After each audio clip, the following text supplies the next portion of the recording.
जोहार। आज के झारखंड शिक्षा समाचार में आपका स्वागत है।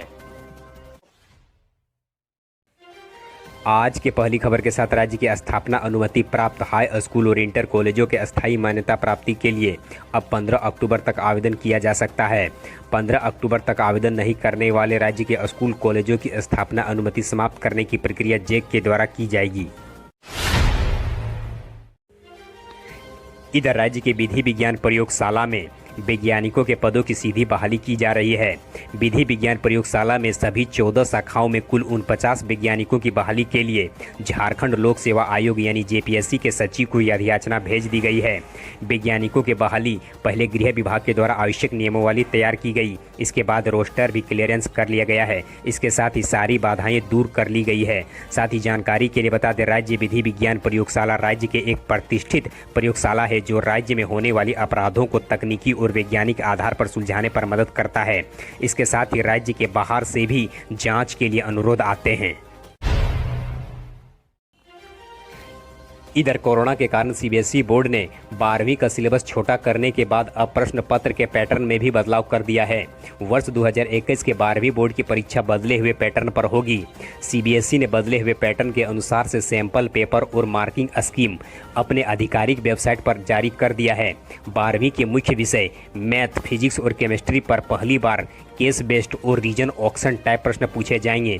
इसके लिए किसी टॉपिक पर पैसेज दिए जाएंगे। ऐसे प्रश्न एकक अंक के होंगे। इनमें से कुछ बहुविकल्पीय तो कुछ का जवाब एक शब्द या एक वाक्य में देना होगा। इसके अलावा इस बार किसी पेपर के प्रश्न संख्या बढ़ाई गई है तो किसी की संख्या घटाई भी गई है। इधर रिजल्ट जारी करने के मांग को लेकर राज्य के पंचायत सचिव अभ्यर्थियों का सत्याग्रह कल से शुरू हो गया है। रांची के मोरहाबादी मैदान स्थित बापू वाटिका के समक्ष पंचायत सचिव अभ्यर्थियों का अनिश्चितकालीन सत्याग्रह आंदोलन शुरू कर दिया गया है।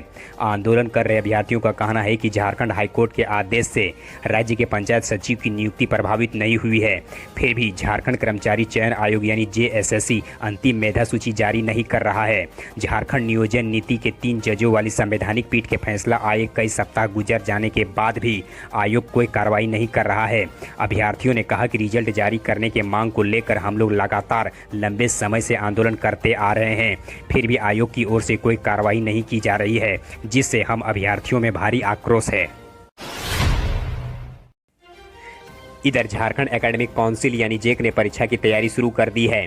मैट्रिक और इंटर के निर्धारित परीक्षा केंद्रों पर ही 9वीं और 11वीं की परीक्षा आयोजित होगी। राज्य के सभी जिलों से परीक्षा केंद्रों की संख्या मांगी गई है।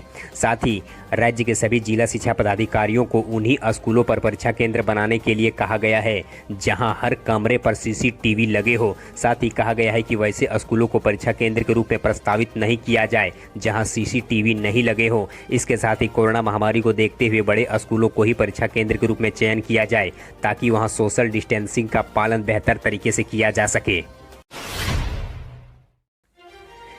इधर राज्य के मुख्यमंत्री श्री हेमंत सोरेन ने राज्य के स्थानीय और नियोजन नीति संशोधन करने के लिए कमेटी की बात कही थी।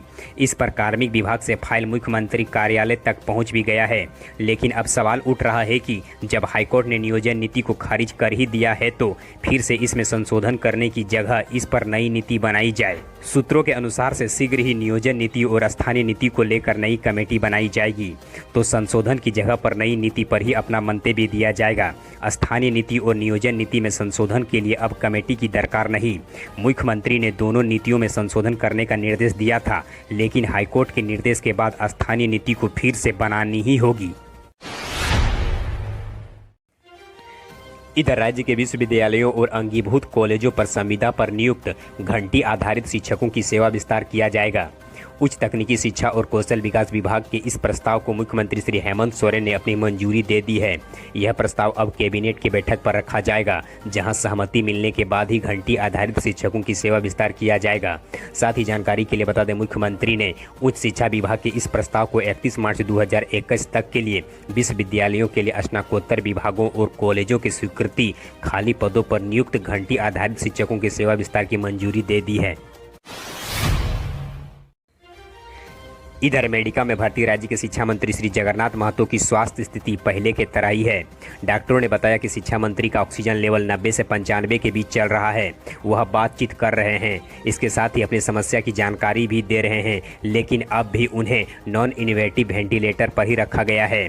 साथ ही श्री महतो को पेट के बल पर सोने का अभ्यास कराया जा रहा है। रिम्स के द्वारा गठित टीम के सदस्यों के द्वारा लगातार श्री महतो की निरीक्षण किया जा रहा है। इधर वर्ष 2016 के झारखंड शिक्षक पात्रता परीक्षा उत्तीर्ण करने वाले अभ्यर्थियों का 5वां दिन भी आंदोलन जारी है। जेटेट उत्तीर्ण शिक्षक बहाली मोर्चा के बैनर तले 6 अभ्यर्थी पिछले 5 दिनों से मोरहाबादी के बापू वाटिका के पास आमरण अनशन कर रहे हैं। उनमें से 2 की तबीयत भी खराब हो गई है। उनका कहना है कि जब तक सरकार उनकी मांगों को पूरा नहीं करते, इसी तरह से आंदोलन जारी रहेगा। साथ ही अभ्यर्थियों ने मोरहाबादी के फिरायलाल चौक पर भिक्षाटन भी किया। अभ्यर्थियों ने बताया कि अब उनकी सर्टिफिकेट की पात्रता और उनकी उम्र दोनों निकलती जा रही है। इधर राज्य के झारखंड प्राइवेट स्कूल एसोसिएशन ने झारखंड सरकार को अल्टीमेटम देते हुए कहा कि 15 अक्टूबर के बाद राज्य के विद्यालय खोलने का आदेश नहीं मिलता है तो एसोसिएशन के सदस्य अनिश्चितकालीन आमरण अनशन करेंगे। साथ ही राज्य के हर जिले पर 1 दिवसीय धरना दिया जाएगा। झारखंड प्राइवेट स्कूल एसोसिएशन की बैठक अध्यक्ष SK सिन्हा की अध्यक्षता पर kids garden school Hirapur Dhanbad में हुई। साथ ही संघ के द्वारा कहा गया कि कोविड-19 की वजह से पिछले 7 महीने से राज्य के विद्यालय बंद रहने से राज्य के शिक्षक और कर्मचारियों की स्थिति काफ़ी दयनीय हो गई है। साथ ही एसोसिएशन ने कहा कि सरकार को राज्य के विद्यालयों को खोलने पर अविलंब विचार करना चाहिए। इधर राज्य के अखिल झारखंड प्राथमिक शिक्षक संघ ने सरकार से सभी ग्रेड में प्राथमिक और माध्यमिक शिक्षकों की पदोन्नति की मांग की है। संघ ने कुछ जिलों में स्थापित नियमों से विभिन्न शिक्षकों की सूची बनाए जाने पर भी आपत्ति जताई है। संघ के मुख्य प्रवक्ता नसीम अहमद ने कहा कि इसमें व्यापक सुधार करने की जरूरत है। सूची नियुक्ति तिथि से वरीयता पर आधारित होनी चाहिए, जबकि रांची, धनबाद, पश्चिमी सिंहभूम और सिमडेगा जिले में इसे हटाकर मेधा सूची के अनुसार से बनाई गई है, जो 21 सितंबर को जारी निदेशक के पत्र के प्रतिकूल है। इसीलिए इन जिलों में तत्काल इसे सुधार करने की मांग की जा रही है। धन्यवाद। यदि आप स्टूडेंट्स हैं तो फिलहाल आप किस परीक्षा की तैयारी कर रहे हैं, और यदि आप शिक्षक या अभिभावक हैं तो आप हमें कमेंट कर बताएं कि आप सरकार से क्या उम्मीद करते हैं, जिसके आधार पर हम आपके लिए अगला अपडेट्स ला सकें। हमारे हौसला को अफजाई के लिए इस वीडियो को लाइक करें और अपने मित्रों के साथ अधिक से अधिक शेयर करें।